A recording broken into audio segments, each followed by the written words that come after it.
Bonjour, merci d'avoir accepté cette interview. De rien, c'est normal. Pour commencer, est-ce que vous pouvez vous présenter, s'il vous plaît? Alors, je m'appelle Andy Leralec, j'ai 41 ans, je suis agent vérificateur dans la protection incendie et j'ai créé la société CMIFI en 2020 avec un associé. D'accord. Et en quoi consiste votre métier? Alors, mon métier est là pour la protection incendie des établissements recevant du public, donc dans tout ce qui est commerce, mais aussi pour les entreprises, les industries, les collectivités, les sites de cohabitation comme les logements, les parties communes, et je suis là pour faire les contrôles, la maintenance de la protection incendie pour protéger les biens et les personnes. Et depuis combien de temps vous exercez votre métier? Alors, le métier dans la protection incendie, vaguement, c'est depuis 2010, mais plus précisément, dans ce domaine-là, le cœur de la protection incendie, donc dans tout ce qui est contrôle, maintenance, installation, depuis juillet 2020 exactement. Et pourquoi ce métier et pas un autre? Pourquoi ce métier pas un autre? Parce que c'est pas un métier, pour moi, c'est devenu une passion. Je l'ai découvert en 2010. Suite à la naissance de mon fils en 2009, j'ai fait une formation et j'ai découvert le métier de la sécurité incendie. Et j'ai trouvé des petites choses qui m'intéressaient et j'ai fait d'abord mes armes dans la sécurité incendie. Et puis j'ai passé un niveau 2, un SIAP 2 comme on dit. Et bah, comme j'étais passionné, pourquoi pas faire un métier passion au lieu de faire un métier d'obligation? Quel parcours vous avez suivi pour devenir agent de vérification en protection incendie? Alors, ça n'a pas été facile, hein. Suite à un licenciement, j'ai fait un bilan de compétences qui m'a permis de savoir un petit peu ce que j'étais doué ou pas. Et j'étais doué pour être chef d'entreprise ou même manager, on va dire.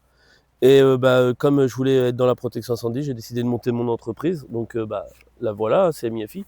Donc du coup, j'ai passé un diplôme de chef d'entreprise.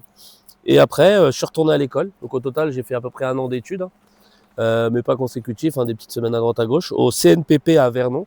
Et j'ai passé des attestations de compétences, des compétences dans tout ce qui est, si on prend le premier, j'ai les extincteurs, j'ai aussi les colonnes sèches et les poteaux incendie, bouches incendie, j'ai les robinets d'incendie armés et j'ai l'extinction automatique à eau. Voilà. Et pour faire ce métier, est-ce qu'il faut être bon à l'école dans certaines matières? Alors, on va dire que ce métier-là, il ne s'apprend pas directement à l'école quand on est mineur. Faut être majeur, hein. Pour être mineur, il faut être d'abord en ce qu'on appelle le SIAP, hein, service de sécurité incendie et d'aide à la personne. Alors, bon à l'école, il faut avoir des bases, hein, tout ce qui est français, maths, pour les rapports et tout ça. Mais après, pour ce métier-là, il faut quand même un minimum, quoi. Mais on n'a pas besoin d'être scientifique. Et si un lycéen veut faire ce métier, quelle étude vous lui conseillez? Et si un lycéen veut se lancer dans le métier de la sécurité incendie, je lui conseille l'école du SIAP, donc de la sécurité privée. Donc il fera de l'incendie et d'aide à la personne. C'est une base, c'est vraiment la base du métier. Et une fois sorti de cette école, il fera des stages dans des entreprises comme la mienne. Et s'il voit que ça l'intéresse, il faudra qu'il se rende auprès du CNPP. C'est la seule école en Europe, il n'y en a pas d'autre ailleurs. Et il pourra intégrer une formation sur différents protections incendie. Parce qu'il n'y a pas que les extincteurs, il y a tellement de choses qui pourraient faire quelque chose. Où se trouve l'école? À Vernon, dans l'Eure. D'accord. Et à quel âge vous êtes dit, plus tard, je serai agent de vérification en protection incendie? 2017.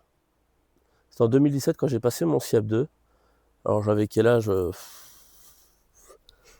moi les chiffres c'est pas ouf, hein, mais j'avais 35 ans à peu près. Mais être mon propre patron, je le savais depuis que j'ai 16 ans. J'ai commencé à travailler à 16 ans et j'ai toujours voulu être mon propre patron. Il m'a fallu du temps, hein. Il m'a fallu presque 20 ans. Mais j'ai réussi. Mais c'est seulement en 2017 que j'ai dit que je voulais approfondir mon domaine. Dans votre métier, il y a des tâches auxquelles on ne pense pas quand on imagine ce métier. Lesquelles? Les rapports peut-être. Les rapports, faut pas croire, hein. On est sur le terrain, on fait de la manipulation, on fait des contrôles, on fait de l'installation, on fait du conseil. Mais le soir, la journée n'est pas finie, il faut faire les rapports pour que les clients aient l'intégralité du matériel dans quel état il est, pour savoir si tout est OK ou pas. Ça, je pense que beaucoup de gens ne le pensent pas, mais les rapports, c'est la face cachée du métier. C'est beaucoup d'administratif, beaucoup de papier. Et dans votre métier, c'est quoi les journées types? Une journée type, bah, c'est ce que j'aime dans mon métier parce qu'il y a pas de, c'est pas une journée type. En fait, toutes les journées ne se ressemblent pas. Elles se suivent, mais elles se ressemblent pas. Un jour, je vais faire des extincteurs, le lendemain, je vais faire des poteaux incendie, le même jour, je vais faire du désenfumage ou de l'alarme. Je suis polyvalent dans la sécurité incendie, mais je m'éloigne pas trop. Il y a des choses que je ne sais pas faire, hein, je suis pas bon dans tout. Donc quand je suis pas bon dans un élément, je le confie à un concurrent, à un confrère.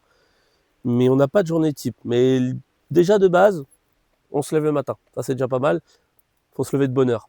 Donc toutes les journées sont différentes. Complètement. Et c'est ce que j'aime dans mon métier parce que la routine, ça n'a jamais été mon fort. J'ai toujours détesté la routine. Et comme on dit, la routine tue. Vous, est-ce que vous travaillez seul ou en équipe? Alors, moi, je travaille seul. J'ai un associé. Ça arrive que sur des gros chantiers, on est à deux. Mais on va dire que, vu mon caractère, vu mon plan de carrière, il vaut mieux que je sois seul. Qu'est-ce que vous préférez dans votre métier? La relation clientèle. J'adore être en contact avec les clients et pouvoir les conseiller. J'aime bien qu'on me questionne. Je suis formateur aussi et pareil, quand j'ai des formations, j'aime bien que les gens aient une bonne interactivité, me posent des questions. Ça, c'est un petit truc. Et une autre chose aussi que j'aime bien dans mon métier, c'est quand c'est compliqué. Quand c'est trop simple, je m'ennuie. J'aime la complexité. J'aime avoir des défis. Donc faut être sociable. Ah bah oui, quand vous êtes chef d'entreprise, vaut mieux. Et en plus, quand on est agent vérificateur, on est en lien avec le client, mais aussi avec leur client, si c'est un magasin ou autre. Donc le sourire, le bonjour, même si c'est pas nos clients à nous directement qui viennent acheter dans le magasin, et ben le bonjour et vraiment être sociable. La chose que vous aimez le moins. Ah, la chose que j'aime le moins, oh, on va dire comme la plupart des chefs d'entreprise, l'administratif, remplir les papiers. La gratter, gratter, gratter, comme on dit, hein, écrire, écrire, écrire, ça c'est le petit côté où je suis pas fan, je suis plus un homme de terrain qu'un homme de bureau. Votre métier, est-ce qu'il est stressant? Il était stressant au début parce qu'on a quand même une grosse responsabilité pénale. Si je fais des bêtises, bah moi je peux finir en garde à vue selon les dégâts. Et ma boîte peut fermer du jour au lendemain. Donc il y a toujours ce risque de dire est-ce que j'ai pas fait une boulette. Donc oui, il y a quand même du stress. Est-ce que votre métier recrute? Alors oui, c'est un métier qui recrute assez. Alors beaucoup d'entreprises ouvrent tous les ans, ferment aussi malheureusement. Mais oui, c'est un métier où on recrute parce que c'est un métier d'obligation. On a des lois. La loi nous impose de la protection. Donc il y a de la demande.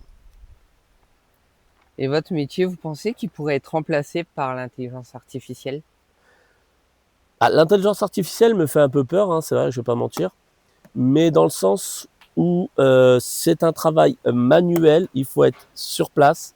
Non, je ne pense pas. Et quand vous avez débuté, c'était quoi le salaire? Étant chef d'entreprise, on va dire que on se verse le salaire qu'on veut. Sachant qu'au début que j'ai ouvert, je venais d'être licencié. Donc j'ai eu un maintien de salaire pendant 1 an et après j'ai eu mon chômage. Donc ça a été le chômage.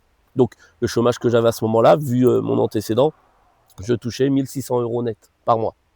Mais après, une fois que le chômage était fini, eh ben, je me versais des salaires que quand je pouvais. Parce que malheureusement, c'est un métier, l'entrepreneuriat, c'est un métier très dur. C'est très dur de se lancer, d'avoir des clients et d'avoir un chiffre d'affaires, d'avoir des revenus. Mais on va dire que depuis un moment, ça y est, j'ai sorti la tête de l'eau et j'avoisine en tant que chef d'entreprise les 2000 €. Et en tant que agent de vérification en protection incendie, on peut avoir une bonne vie personnelle? Je pense que oui, ça va dépendre des entreprises qui vous embauchent, mais je pense que oui, vous allez travailler du lundi au vendredi. Vous allez faire des horaires 8h, 18h, on va dire. Et voilà, et vous aurez vos 5 semaines de congés payés. Donc je pense que oui, vous pouvez allier le métier d'agent vérificateur incendie, de protection incendie, et votre vie de famille. Et en tant que patron? Non, là c'est l'inverse. En tant que patron, je travaille 7 jours sur 7, 24 heures sur 24. Même le week-end, je travaille peut-être pas directement, mais indirectement, nos pensées sont sur le travail. Mais ça, tout chef d'entreprise va vous le dire, hein, on est... Bah en fait, c'est notre gagne-pain, et c'est ce qui va permettre de faire vivre nos enfants et notre femme. Et le cliché le plus faux sur votre métier? Le cliché le plus faux. Bah on va dire que il est faux concernant moi et quelques entreprises, mais il est vrai pour d'autres entreprises. On est un métier de voleur. Voilà, on est un métier de voleur parce que comme c'est une obligation, on va dire qu'on va faire le prix qu'on veut. Il n'y a pas de... Voilà, vous achetez une baguette de pain, bah, en moyenne, vous l'êtes à 1,10, 1,15. Nous, en fait, vous allez avoir des contrôles à, on va dire, j'ai un prix factice. Hein. Un prix, on va dire, le contrôle va être à 5 euros. Bah, la plupart, il y en a d'autres qui vont le faire à 12 ou à 15 pour la même chose. Alors là, on peut se dire, c'est pas logique que ça soit du simple au double. Et au contraire, lequel est le cliché le plus vrai? Le plus vrai, ah bah, c'est comme le cordonnier le plus mal chaussé. C'est-à-dire que un mécano a toujours sa voiture en panne. Et ben moi, on va dire que je suis dans la protection incendie. Pour que j'équipe mon camion d'un extincteur, qui est obligatoire dans un véhicule, il m'a fallu 3 ans. Moi, j'ai mon fils qui a joué avec des feux d'artifice et bah, il a commencé à mettre le feu à l'herbe. Donc voilà, et mon associé a déjà eu le feu à son domicile. Quel objet représente votre plus grande fierté professionnelle et pourquoi? Mon logo, mon camion. Pourquoi? Bah, parce qu'il est sorti de ma tête, de mon esprit. Donc le nom déjà, avec mon associé, on a trouvé un nom qui sort de l'ordinaire, qui ne soit pas connu, parce qu'on n'a pas le droit de reprendre un nom de société qui existe déjà. Et le logo, bah, il a vraiment été créé de A à Z par nos idées. Deux bonhommes qui nous représentent nous, avec un extincteur et un RIA, et un blason, que j'ai fait dessiner par ma cousine hein, au tout début. Et ma publiciste, celle qui m'a refait mon camion une fois, m'a retravaillé le logo pour que ça fasse un beau comme un espèce de bouclier. Et puis bah, mon fidèle destrier, comme je dis, parce que bah, il me suit partout, quoi, je suis toujours avec. Et pourquoi vous avez créé une entreprise et pas vous faire embaucher? Bah, comme je disais avant, depuis que je travaille, j'ai arrêté le collège. J'ai eu mon brevet des collèges, tac. J'étais bon à l'école, mais j'étais pas, on va dire, suivi par ma mère. Du coup, j'ai décidé de travailler. J'ai travaillé, j'ai tout de suite travaillé. Donc, je travaille depuis que j'ai 16 ans. J'ai fait différents métiers dans différentes régions. Et j'ai toujours voulu être patron dès que j'ai commencé à travailler. J'avais plein d'idées, plein de projets. Mais c'est vrai que la vie c'est pas facile, la vie. On a plein d'embûches, d'embuscades et tout. Et puis là, il y avait une occasion. Je travaillais 10 ans dans la même boîte. La société ferme, licenciement économique. J'ai là, j'ai une perche, il faut que faut que je l'attrape et que je fonce dans le tas. Et c'est ce que j'ai fait. Et c'était quoi vos métiers d'avant? Est-ce qu'il y avait un rapport avec la sécurité incendie? Le métier juste avant que j'ai fait 10 ans, donc c'est une ancienne entreprise qui s'appelait Europe Sécurité Service. Donc j'étais dans la sécurité privée. Donc j'étais intervenant rondier sur alarme et en même temps je travaillais en tant que SIAP 1 et SIAP 2, donc service de sécurité incendie et d'aide à la personne. Et j'ai fait bah, des exemples comme l'hôpital d'Arras, j'ai fait le Main Square, j'ai fait quelques événementiels, le concert de section d'assaut. Donc j'avais une base dans l'incendie et j'ai tellement aimé ce domaine de l'incendie que j'en ai fait ma passion. Est-ce que votre métier, donc votre passion, vous avez déjà voulu l'arrêter? Oui, malheureusement, oui. Pas par, par obligation, on va dire, parce que c'était tellement dur d'avancer avec le peu de travail, les charges qui vous tombent dessus, pas de salaire. Vous dites, bah, je vais finir sous les ponts, donc bah, une seule solution, on ferme et puis on va retourner travailler à l'usine, comme je faisais avant. Mais on va dire que j'ai été soutenu par ma propre famille. Et bah, puis, bah, en fait, je suis sorti la tête de l'eau au bout de 5 ans. Et depuis vous avez commencé, est-ce que vous avez une anecdote folle qui vous est arrivée dans votre métier? Une question qu'on vous a posée, une histoire qu'on vous a racontée? Bah, en fait, vu que je vais dans différents sites, différents endroits, différentes régions, j'en ai plusieurs anecdotes. Dernièrement, cette semaine, j'étais en train de finir un client. Je cherchais dans le site, parce que c'est un très grand site, et j'ai un monsieur qui est avec 2 seaux d'eau et qui m'appelle et qui dit ma pelle prend feu, ma pelle prend feu. Et j'ai compris que c'était une pelle, vu qu'il faisait des travaux, que c'était une mini pelle. Du coup, j'ai pas cherché à comprendre, j'ai pas été voir la pelle pour voir si elle prenait feu. J'ai tout de suite été chercher 2 extincteurs, je croise le client, je le préviens. Donc il m'accompagne, je lui donne un extincteur, je prends le deuxième, on arrive, je dégoupille, tac, j'essaye d'éteindre, mais comme je dois tout mettre à niveau et que j'attendais le matériel, son extincteur qu'il avait était vide. Donc j'ai pris lui qu'il avait dans les mains parce qu'il galérait et j'ai réussi à gérer un départ de feu en 30 secondes. Donc on a évité des gros dégâts. Est-ce que vous avez déjà eu des clients inquiétants ou pas très sympas, qui payaient mal ou autre? Alors ça, moi ce que j'appelle le client, désolé du terme, con, on est obligé d'en avoir. J'en ai eu un au tout début que j'ai commencé. Il a pris sa retraite. On est content, hein. On est triste de le perdre, mais on est content dans le sens où ça va, on n'y va plus. Mais malheureusement, on en récupère toujours. Donc oui, on en a beaucoup, pas beaucoup, mais bon, on va dire qu'on fait avec. Après, des mauvais payeurs, malheureusement, on dit souvent que le particulier est mauvais payeur, mais le professionnel est encore plus mauvais payeur. Tous les ans, tous les ans, j'ai une facture où je peux m'asseoir dessus. Tous les ans, j'ai quelqu'un qui paye pas. Pourtant, quand vous la voyez, la personne elle a l'air honnête et elle vous dit ah je vais vous payer, je vais vous payer. Et ben c'est de ces gens-là qu'il faut se méfier le plus. Ceux qui vous disent t'inquiète pas, avec moi, tu vas être payé. Ça sent pas bon. Et si vous payez pas, vous faites quoi? Bah déjà, moi je fais des relances par mail, gentil, on reste toujours gentil parce que je suis quelqu'un qui sait ce que c'est des difficultés financières, donc je suis toujours là pour dire on peut s'arranger, on peut trouver une solution. Il y a toujours une solution. Mais par contre, il faut discuter, il faut en parler tout de suite. J'ai déjà un client qui m'a dit moi j'accepte ton devis, par contre je peux te payer en plusieurs fois. J'ai dit oui, oui, il me l'a dit avant. Il l'a payé en 3 fois et tout s'était réglé. Mais alors quand c'est comme ça, je mets au contentieux, voire jusqu'à l'huissier de justice. Quel est le plus beau compliment que vous ait fait sur votre travail? C'est surtout quand je fais des formations. Quand je fais des formations incendie, alors j'aime bien en faire mais à petite dose, vraiment petit à petit, pas trop parce que rester dans une salle enfermée et répéter 36 fois la même chose, c'est agaçant. Mais les formations elles durent 3 heures donc ça va.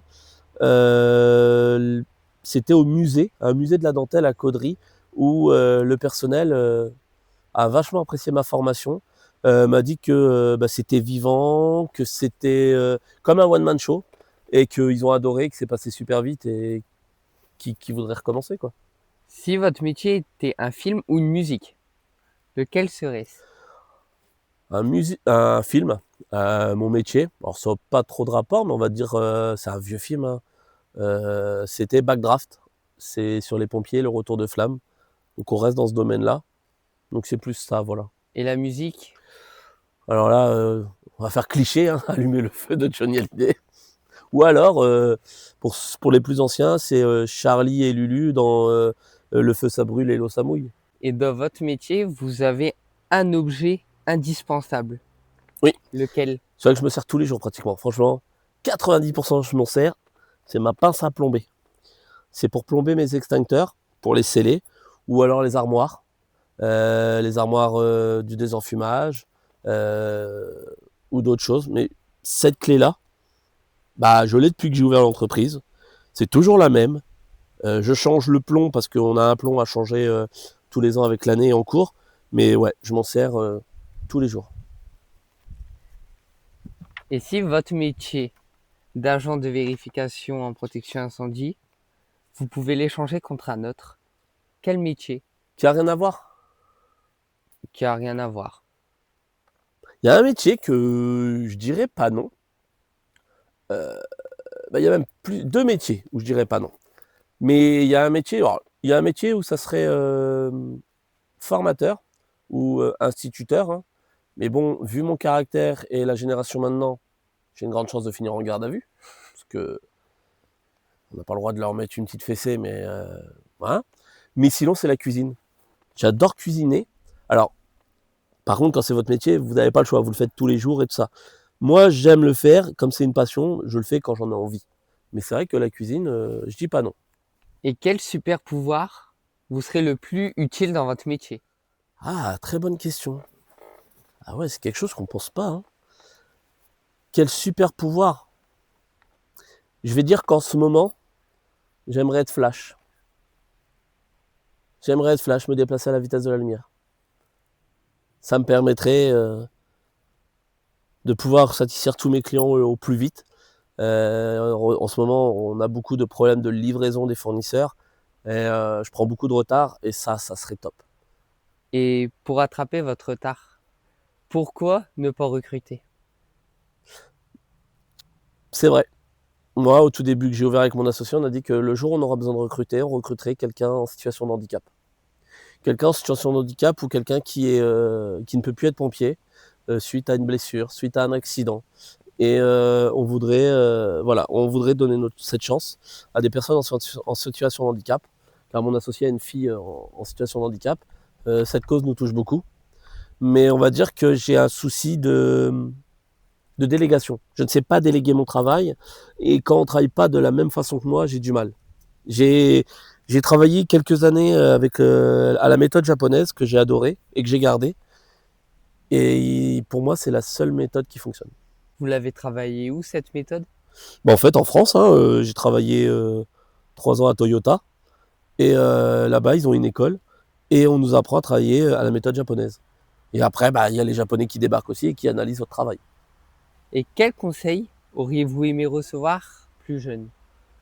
Plus jeune, en fait, j'aurais voulu surtout qu'on me soutienne et qu'on me pousse avec un petit coup de pied au cul pour faire autre chose. J'étais pas... vu mes résultats et vu mon parcours scolaire, j'aurais pu continuer largement plus loin. J'aurais pas dû m'arrêter au brevet des collèges. Et je pense que le conseil, ça aurait été euh, lâche pas les études. Et quel conseil donneriez-vous à un jeune qui hésite à se lancer dans ce métier? Quel conseil? Oui. Test. Je pense que le conseil qu'il faut donner à tous les jeunes, pas que pour ce métier-là, tous les jeunes, tester différents métiers.